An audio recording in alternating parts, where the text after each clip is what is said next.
Assalamualaikum warahmatullahi wabarakatuh. Perkenalkan, nama saya Andi Herdiana. Saya di sini akan share beberapa pengalaman saya setelah saya mengikuti ujian komprehensif. Nah, saya sudah mempersiapkan di sini ada PowerPoint untuk membantu saya sebagai alat bantu untuk menjelaskan kepada kalian semua yang melihat channel ini. Nah, langsung saja kepada layar. Nah, ini mengenal ujian komprehensif. Nah, materi ini ditujukan untuk pada mahasiswa yang umum dan maupun dikhususkan juga untuk pendidikan bahasa Inggris. Karena notabene saya merupakan salah satu mahasiswa pendidikan bahasa Inggris di salah satu universitas di Jawa Barat. Nah, table of contents. Nah, di sini saya akan mencoba menjelaskan beberapa hal tentang ujian komprehensif yang mana akan terbagi ke dalam 4 seksi. Yang pertama, what, mengenai definisi serta pengenalan tentang ujian komprehensif yang saya akan jelaskan secara ringkas berdasarkan apa yang saya tahu dan saya alami selama mengikuti ujian komprehensif kemarin.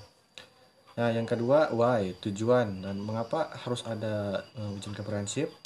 Yang ketiga, how, mengenai bagaimana pelaksanaan juga kisi-kisi selama dilakukannya ujian komprehensif. Yang terakhir adalah closing, di mana akan membahas tentang penutupan dan juga kesimpulan disertai dengan beberapa kalimat-kalimat yang akan saya sampaikan atau saran-saran yang akan saya eh, berikan kepada Anda semua yang ingin melaksanakan ujian komprehensif. Nah, langsung saja kepada topik yang pertama mengenai what. Apa sih definisi daripada ujian komprehensif, bentuk dan juga sifat serta syarat yang ada terdapat dalam ujian komprehensif. Nah, yang pertama definisi. Eh, Ujian komprehensif merupakan ujian yang dilaksanakan dalam rangka mengukur kemampuan dan penguasaan mahasiswa berdasarkan masing-masing bidang yang ditempuh menurut bidang keilmuan masing-masing. Semisal dari pengalaman saya, yang mana saya merupakan mahasiswa di salah satu universitas jurusan pendidikan bahasa Inggris, saya ditanya beberapa hal mengenai beberapa materi yang saya pernah pelajari di universitas selama saya belajar dari semester pertama sampai semester akhir. Dan berikutnya bentuk dan sifat ujian komprehensif. Eh, dari pengalaman saya kemarin, ujian komprehensif itu dilaksanakan secara daring, yang mana dalam situasi pandemi ini tidak memungkinkan apabila kami melaksanakan ujian komprehensif secara offline. Oleh karena itu, pihak prodi atau fakultas memutuskan untuk melaksanakan ujian komprehensif secara daring melalui aplikasi virtual Zoom Meeting. Dapat berbentuk lisan dan juga tulisan. Mungkin setiap universitas memiliki format yang berbeda-beda. Ada yang melalui interview atau ujian lisan, ada yang melalui tulisan. Adapun juga mungkin tidak menutup kemungkinan kebanyakan universitas melakukan ujian tulisan maupun ujian lisan.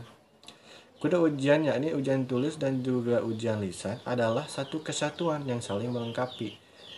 Tidak heran jika apabila banyak universitas yang melaksanakan ujian lisan juga ujian tulisan. Hal ini juga akan memberikan manfaat kepada pihak penguji atau penilai untuk mengetahui sejauh mana eh, pengetahuan ataupun critical thinking yang dia peroleh selama mengikuti pelajaran di universitas atau kampus atau sebagainya. Nah, kemudian sifat dari ujian komprehensif ini adalah wajib bagi tiap mahasiswa yang ada di program sarjana S1, program pasca sarjana maupun magister yakni S2. Dan dari yang saya tahu, ujian komprehensif ini merupakan juga salah satu syarat untuk mengikuti ujian skripsi yang mana akan dilakukan oleh setiap mahasiswa S1 untuk mengakhiri pembelajarannya selama mereka menempuh pendidikan di universitas di bidangnya masing-masing. Yang selanjutnya syarat mengikuti ujian komprehensif. Nah, berikut adalah salah satu atau beberapa syarat ujian yang mana saya himpun dari berbagai sumber juga berdasarkan dari pengalaman saya pribadi. Yang pertama, mahasiswa harus lulus dari seminar proposal skripsi. Berdasarkan kami kemarin, saya mungkin setiap universitas memiliki syarat ataupun format yang berbeda-beda. Namun di waktu saya akan mengikuti ujian komprehensif, saya itu diharuskan untuk telah melakukan seminar proposal skripsi ya. Mau yang kedua, mahasiswa terdaftar sebagai mahasiswa yang aktif.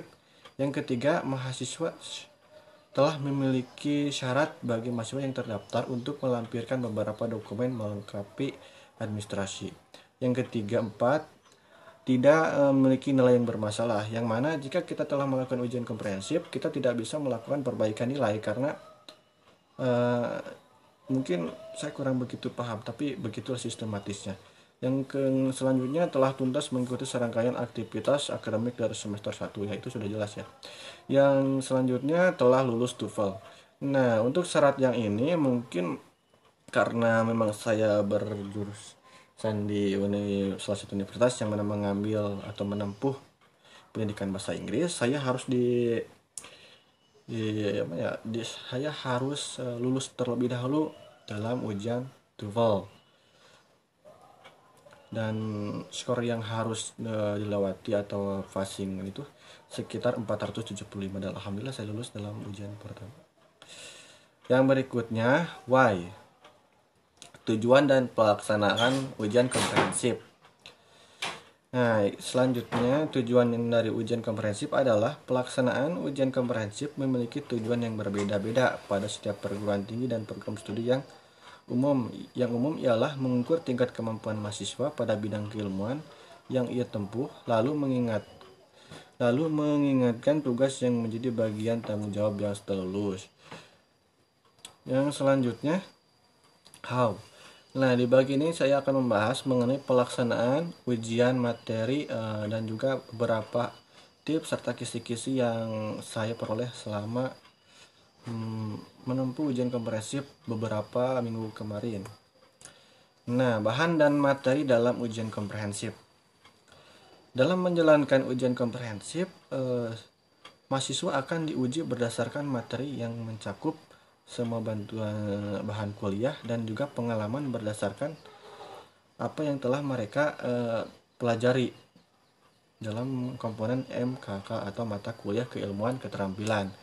Dari berdasarkan pengalaman saya kemarin, terdapat 3 fokus utama dalam ujian komprehensif kemarin. Yang pertama, dikarenakan jurusan saya adalah pendidikan bahasa Inggris, yang pertama adalah TOEFL, yang mana TOEFL merupakan Teaching English for Foreign Language. Yang kedua, linguistik. Yang ketiga adalah literature.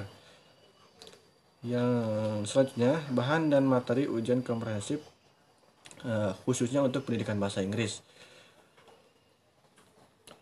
Untuk jurusan yang lain saya kurang paham, namun mungkin secara overall akan tidak jauh dari fokus daripada jurusannya masing-masing. Misal, dikarenakan saya jurusan pendidikan bahasa Inggris, yang pertama adalah materinya mengenai TOEFL atau Teaching English Foreign Language. Teaching English as Foreign Language adalah mata kuliah yang dirancang untuk memberikan mahasiswa pengetahuan dan juga skill untuk mengajar bahasa Inggris sebagai bahasa asing kepada siswa atau pelajarnya seperti SMP, SMA, dan lain-lainnya. Di sini juga difokuskan pada metode ajar yang diberikan. Juga dari pengalaman saya kemarin, saya ditanya beberapa hal seperti yang pengalaman, metode, dan juga bagaimana cara mengatasi permasalahan apabila metode tersebut tidak berhasil. Dan juga tidak menutup kemungkinan jika kalian akan ditanya seperti kekurangan salah satu metode, seperti kan ada metode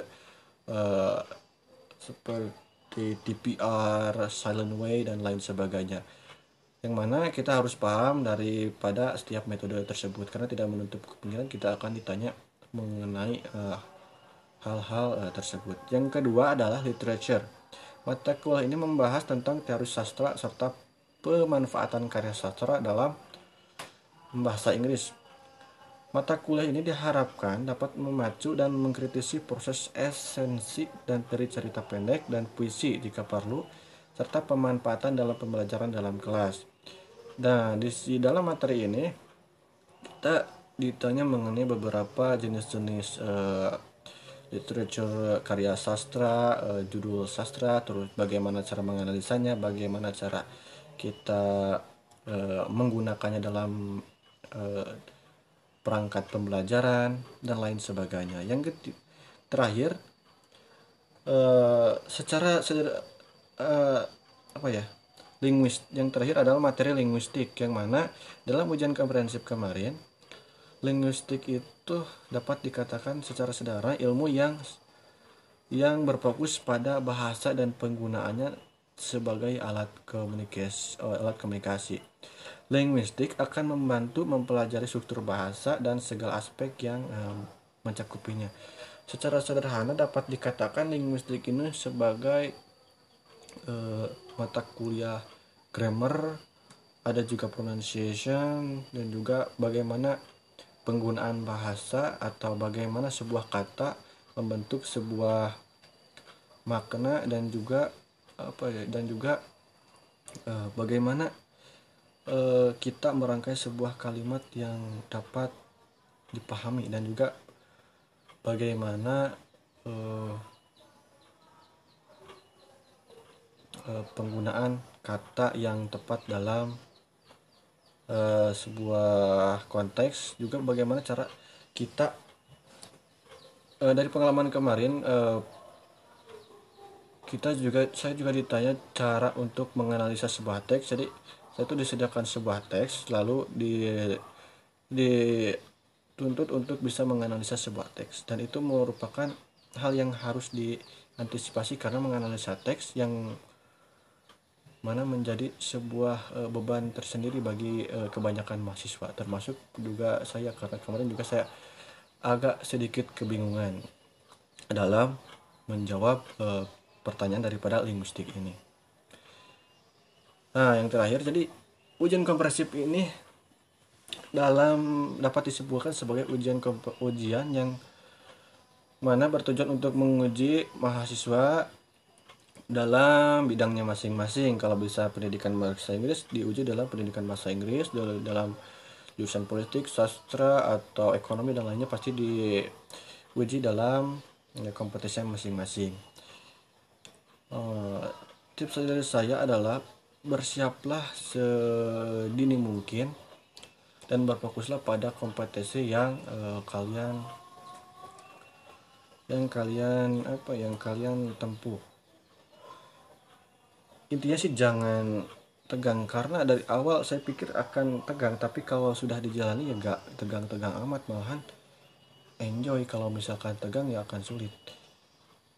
Nah, mungkin jika kalian membutuhkan, khususnya prodi bahasa Inggris, jika kalian membutuhkan kisi-kisi, saya akan tempatkan di link deskripsi. Semoga ini akan bermanfaat bagi kalian dan semoga kalian dilancarkan dalam melaksanakan ujian komprehensif dan bisa mendapatkan hasil yang lebih baik, lebih dari apa yang saya dapatkan. Sekian, dan ini merupakan akhir dari sharing kali ini. Dan sedikit quotes ini adalah, cinta itu bukan ilmu pengetahuan, biarkan saja cinta itu tetap menjadi misteri, bukankah misteri itu yang membuat cinta makin menarik. Nah, ini merupakan quotes dari William Proxmire. Semoga bermanfaat. Wassalamualaikum warahmatullahi wabarakatuh.